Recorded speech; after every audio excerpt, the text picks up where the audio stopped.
सुप्रभात प्रिय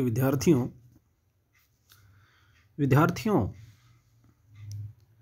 आधुनिक विश्व इतिहास के अंतर्गत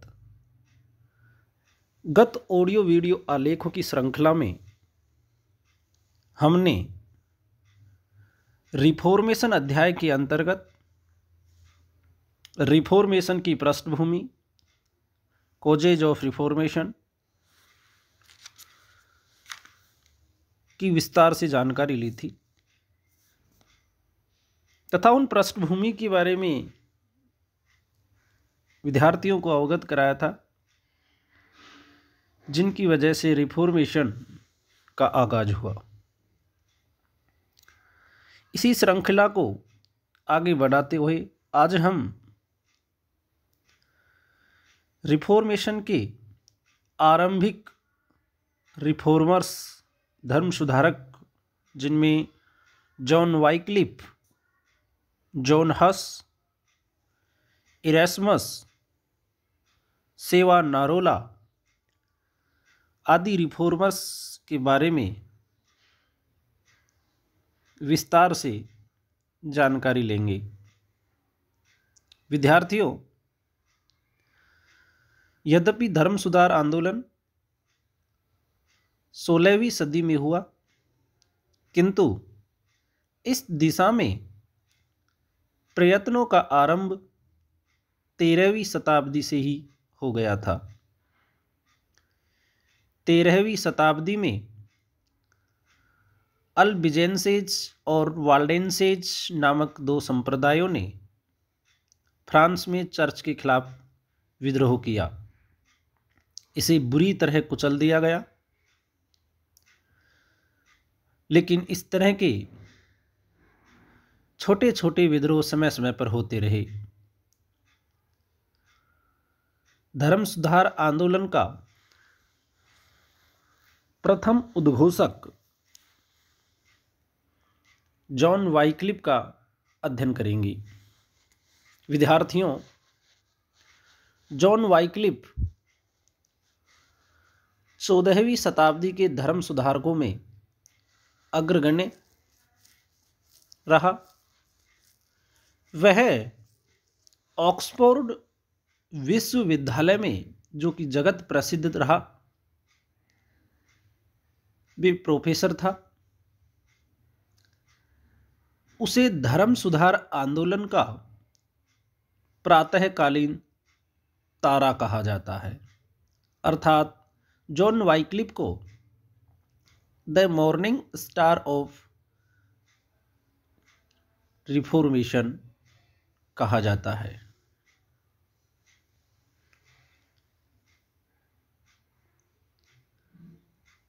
विद्यार्थियों,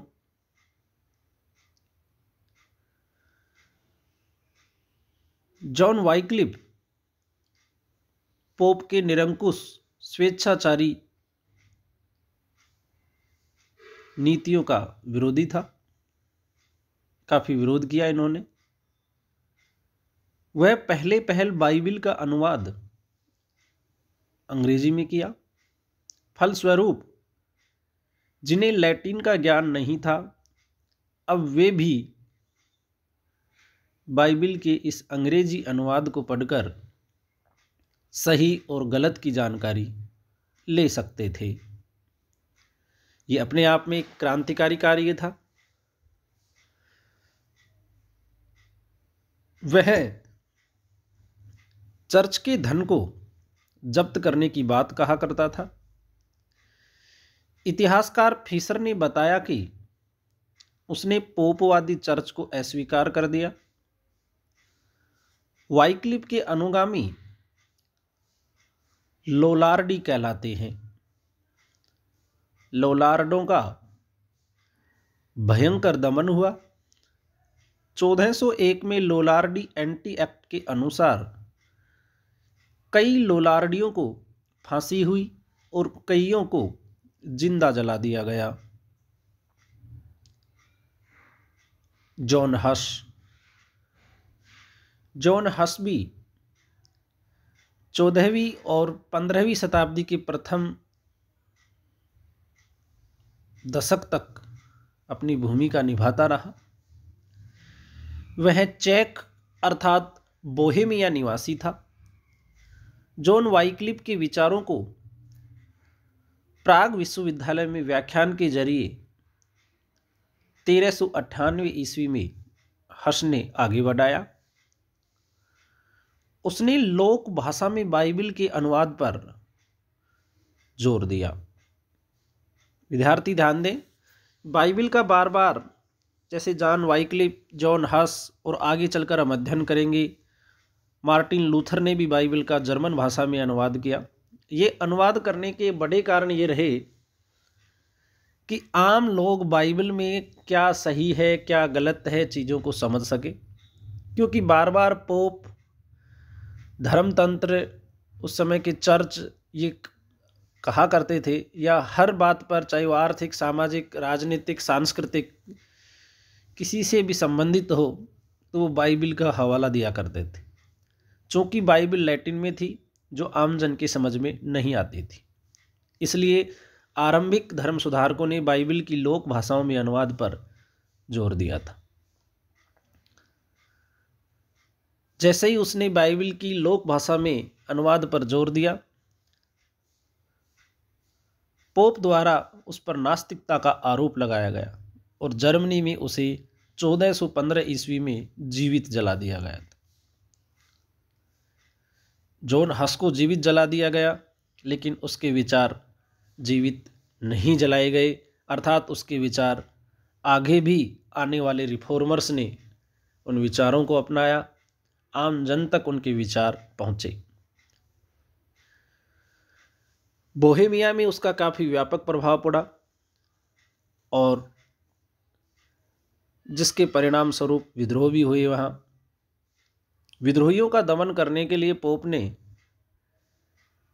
उनके खिलाफ क्रूसेड की घोषणा कर दी थी।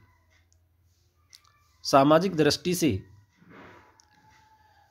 इसके बड़े महत्वपूर्ण परिणाम निकले, क्योंकि यह सामंत विरोधी एवं पादरी विरोधी था। इसने लूथर की समान आंतरिक आस्था एवं निष्ठा पर बड़ा जोर दिया। 16वीं सदी की शुरुआत में ईसाई मानवतावादी पोप तंत्र के विरुद्ध अपने व्यंग्य के हथियार लेकर उतर पड़े, जिनमें सर्वाधिक प्रसिद्ध 1511 में छपे मूर्खता की प्रशंसा द प्रेज ऑफ फुल्ली के महानतम लेखक इरेस्मस ने पोप का मजाक उड़ाते हुए कहा कि अगर पोप को भी कभी ईसा मसीह की तरह पवित्र आचरण वाली जिंदगी जीने का कहा जाए तो कितना दुखी वे लोग होंगे, वो अच्छे से जानते हैं। वास्तव में मूर्खता की प्रशंसा यूरोप में सर्वाधिक बिकने वाली आरंभिक पुस्तक थी, जिसने पोप और चर्च पर व्यंग्यात्मक शैली में अपने लेख लिखे, जिससे आमजन बड़ा प्रभावित हुआ। 1517 ईस्वी में छपे जूलियस एक्सक्लूडेड, जूलियस का निष्कासन लेख में भी काफ़ी व्यंग किया गया। जर्मनी में लूथर से पहले उग्रवादी विचारक वॉन हटन ने चर्च में व्याप्त बुराइयों की निंदा की। उसने यह साहसपूर्ण घोषणा की कि पोप स्वयं ईसा मसीह का एक बहुत बड़ा शत्रु रहा है। जॉन हस के समान इटली के फ्लोरेंस नगर में सेवा नारोला नामक एक बहादुर व्यक्ति ने विचार स्वातंत्र्य का समर्थन किया, उसे भी जीवित जला दिया गया। विद्यार्थी ध्यान देवें कि ये प्रश्न कई बार एग्जाम में, अनेक विश्वविद्यालयों के एग्जाम में ये प्रश्न पूछा गया है कि किन दो धर्म सुधारकों को उनकी विचार स्वातंत्र्य की नीति के कारण जिंदा जला दिया गया, जीवित जला दिया गया, या पोप का विरोध करने के कारण किन दो धर्म सुधारकों को जिंदा जलाया गया? बोहेमिया निवासी जॉन हस, फ्लोरेंस निवासी सेवा नारोला को। इन आरंभिक प्रयासों से रोमन कैथोलिक चर्च का कोई सुधार न हो सका, क्योंकि परिस्थितियां अभी उनके अनुकूल नहीं थी। उनके प्रयास अकाल प्रसूत थे और सामंत विरोधी, जागीरदार, जमींदार विरोधी होने के कारण उन्हें प्रबलतापूर्वक समर्थन प्राप्त नहीं हो सका था। इंग्लैंड में अभी राष्ट्र राज्य की भावना नहीं जम सकी थी, जिसका कदाचित कारण इन आरंभिक सुधारकों का सामंत विरोधी होना रहा। किंतु इनके प्रयास विफल नहीं रहे। आगे आने वाले सुधारकों ने निश्चित रूप से इन आरंभिक सुधारकों से काफ़ी कुछ सीखा और अपने आंदोलनों को एक नया रूप दिया। उस नए रूप का ही परिणाम था रोमन कैथोलिक के विरोध में प्रोटेस्टेंट धर्म का उदित होना, जिसकी चर्चा हम नेक्स्ट ऑडियो वीडियो आलेख में करना चाहेंगे। धन्यवाद।